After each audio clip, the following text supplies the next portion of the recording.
Keluarga yang dikasihi dan yang diberkati oleh Tuhan Yesus Kristus, sebelum membaca Alkitab dan merenungkannya, mari kita berdoa. Bapa di surga, Bapa dalam nama Tuhan Yesus, Tuhan Juru Selamat, yang berkuasa atas kehidupan kami, atas alam semesta, terpuji namamu. Kami bersyukur untuk anugerah Tuhan yang begitu besar bagi kami. Kami boleh menikmati hari baru. Kami mau membaca Alkitab dan merenungkannya, kiranya Roh-Mu yang kudus berkuasa atas kami. Firman diberitakan, kami akan hidup di dalamnya. Amin.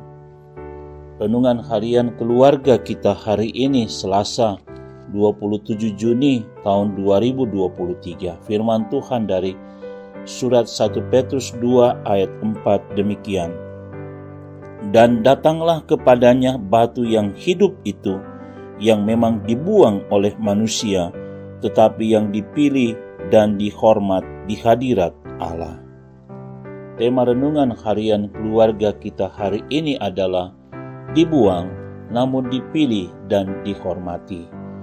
Keluarga Kristen yang dikasihi dan diberkati Tuhan Yesus, bersyukurlah untuk segala yang diberkati Tuhan Allah dalam hidup kita. Wujud syukur hendaklah nampak dari kehidupan yang selalu mengawali dan mengakhirinya dengan berdoa dan melakukan firman-Nya. Manusia cenderung melihat sesuatu berbeda dengan pandangan dan kehendak Tuhan Allah, Sang Pencipta. Di lingkungan mayoritas, kehadiran orang kecil dianggap rendah dan hina, sehingga layaklah diperlakukan seenaknya dan sesuka hati mereka.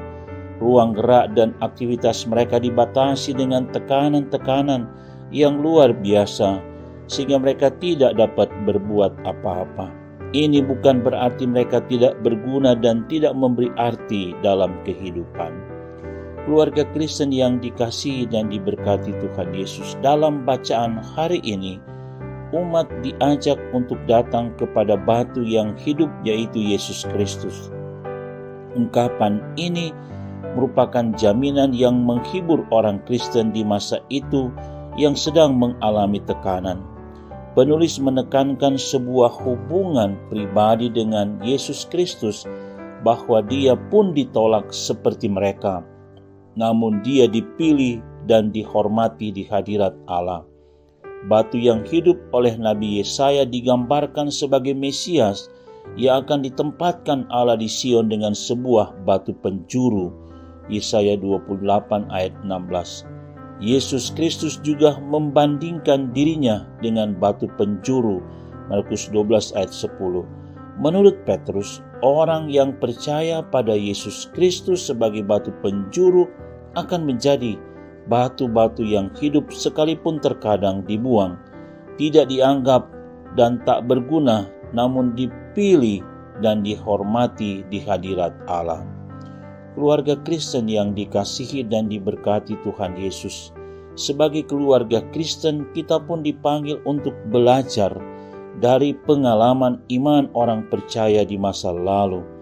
Dalam menghadapi beratnya pergumulan dan tekanan hidup, hal ini tidak akan menghalangi kita untuk tumbuh dan memberi buah yang manis serta indah bagi kemuliaan-Nya. Karya dan buah hidup kita jangan sampai dianggap rendah, hina dan kecil oleh dunia yang menganggap besar dalam kekuasaan mereka.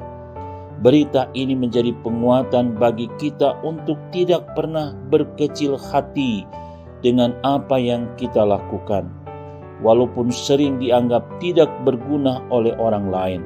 Namun ketahuilah, ketika dunia memandang kita sebagai orang yang lemah dan tak berarti, betapa kita ditinggikan dan dimuliakan di hadirat-Nya.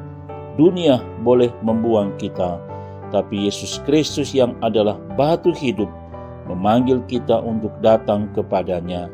Dengan demikian, selamat sejahteralah hidup ini. Amin. Mari berdoa.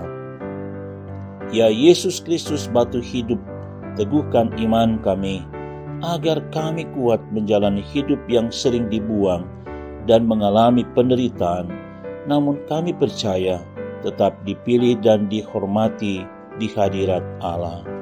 Amin.